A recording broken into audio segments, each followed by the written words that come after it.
All right, I just took the case off of this, and this is a never-ready case that if you put it on, it's always in the way. It's nice that it has a snap. You can just take it off and leave it in the car.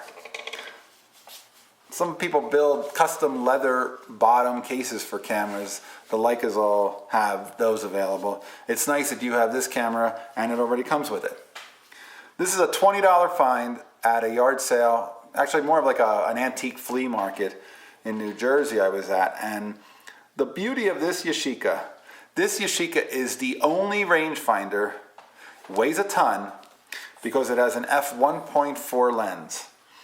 They put a 45mm f1.4 lens on this camera, and it was the fastest lens known on a rangefinder camera. And Yashica built a really strong quality lens, good number of lens elements.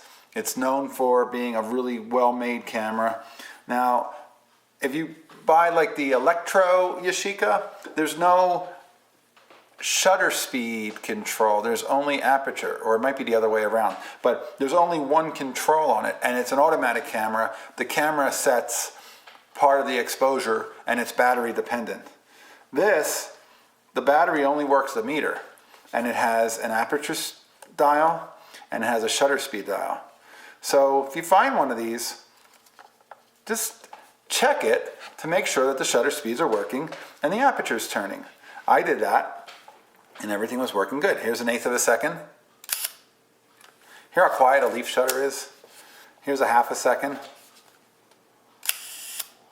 That sounds about right. Didn't sound like a full second or anything. Here's 1/60th. And like, you know, typically you're going to be shooting this around that speed. Make sure there's no film in this. Sometimes I put film in these and then I forget. There's a 5/100th of a second. Again, little leaf shutter, it's really quiet. Outside, no one would even hear it went off. It's got this great 1.4 to f16 lens.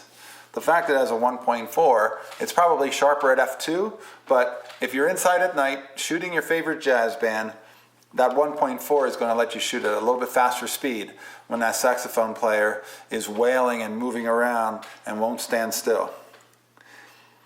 It's got a ISO dial. You move it with this little lever here, and you can set what film speed you have. It goes down to 16, 25, 64, those were the old Kodachrome speeds, and then it goes up to 100, 200, 400, up to 800. Again, if you're using a meter, there's the meter right here, and it's also in the viewfinder. You could use this and set that up. I probably never put batteries in this camera because I know the Sunny 16 rule, and I usually shoot these cameras outside. If I'm shooting 400 speed film, I'm shooting at 500 at f11, 500 at 8.5 on a moderately sunny day. I know my exposures are always going to be about the same. If I'm shooting inside at a jazz club at night, I know if I shoot it at a 60th of 1.4, I'm going to get something on the negative. I probably can shoot at a 60 at f2 or speed up a little bit to a 125th at f1.4 and get something on the negative. You know, that's the ultimate goal, is you don't want to end up with a negative that is so thin it doesn't have any information on it. Look at the quality of the camera as far as how clean it is. It's in really good shape. It's, by the way, it's called the Lynx-14. That 14 is because it's got the 1.4 lens. If you see different models, a lot of times they would put the maximum lens speed in their name of their camera. And again, comes with this Boss case and this great retro strap, which is kind of ridiculous, but that was all the rage at a point. Here's the meter. That's what meters the light if you use it in with a battery and a light meter. It takes a battery that they don't make anymore. That's another issue. They make alkaline versions of the mercury battery, but since it doesn't use an easily found battery, the mercury batteries were the best batteries because even though they were damaging to the environment, that makes them not so good. But they were great batteries because they had a fall off that was non-existent until they were dead, then they dropped off completely. So they were really consistent for exposures. Alkaline batteries don't quite do that. And look at the little speck of something on there. But anyway, so really clean condition. I'm amazed at how clean somebody kept it. I don't think they shot it much. Again, check on the inside. You open these with this little lever here. It's got a date of October 20th, 1971 inside of it. And again, you can watch the shutter.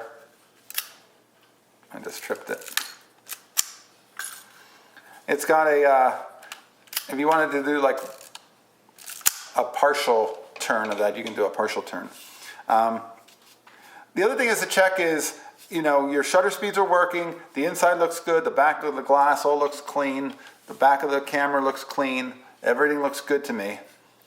There's a little bit of a, little tiny bit of sticky maybe here, but not a whole lot, and it's certainly not a lot of residue on the film door. I guess we'd have to do a test with it with film to make sure it doesn't leak light, but it looks like it would probably work okay. It's got a PC slot if you want to put a studio flash into it, and it's got normal hooks if you just want to use a normal strap and not use the case and the strap that's connected to the case. It's got a cold shoe, so you can't put on a flash with a hot shoe. But again, I'm not a flash guy, so that wouldn't bother me. I think that you'll get more natural moments, and you'll learn more about light if you move your subject to the window than if you shoot them with a flash in the dark. I think that you can do more if you see light and work on bringing your subject to the light than if you just add your own light, especially if it's a flash, because a flash on top to me just looks like a deer spotlight. Check inside the viewfinder, make sure the focus is working. I've picked up rangefinders before and the focus patch doesn't move. If that happens, you can see the lens is moving in and out. So there is some movement of it. It's certainly focusing. But if it didn't have the rangefinder patch changing, you're kind of stuck with a camera. You have to guess focus. You have to kind of estimate how far away it is and use the distance scale on the lens. I prefer to use a rangefinder patch.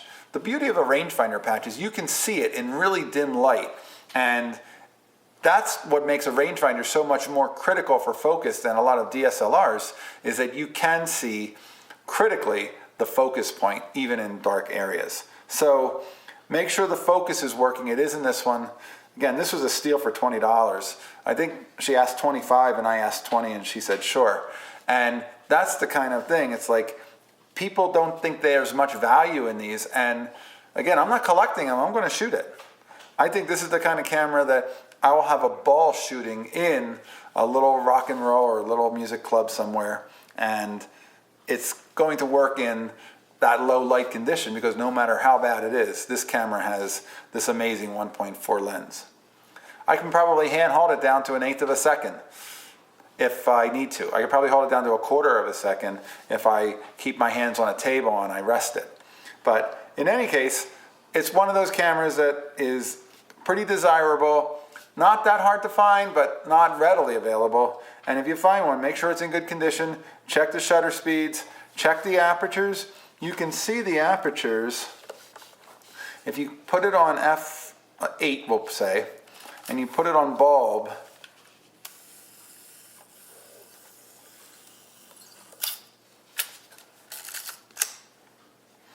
Let me get this for you. So if you put it on bulb, can you see those apertures shutting? Check and make sure that those apertures are working. So that's, I'm on bulb, I'm holding the shutter open, and I'm checking that aperture. So that seems to work fine. And I don't see like any kind of oil all over the blades, even though there might be a little bit of residue of something. But they're turning pretty smoothly, and they don't seem real stiff. So again, I'll let go of that shutter and forward it. And check the shutter speeds, check to make sure that aperture is working okay. I'll probably like to shoot this a lot wide open. This will be a lot of a for me, a lot of an indoor camera because I want to use that 1.4, and there are other cameras I can use outside. But it's a great stealth camera. It's well made. Pick it up cheap, shoot it till it's gone, have a ball with it, post some pictures. I want to see what you do. Show me what you have and share it with everybody else on our channel, and hit the subscribe button if you haven't already. Maybe it's up there. And I hope you enjoy these, and I love bringing you all these cameras that I can talk about and tell you a little something about, and hopefully help you find one that you can use for your own photography habit. All right, thanks for watching. See you soon.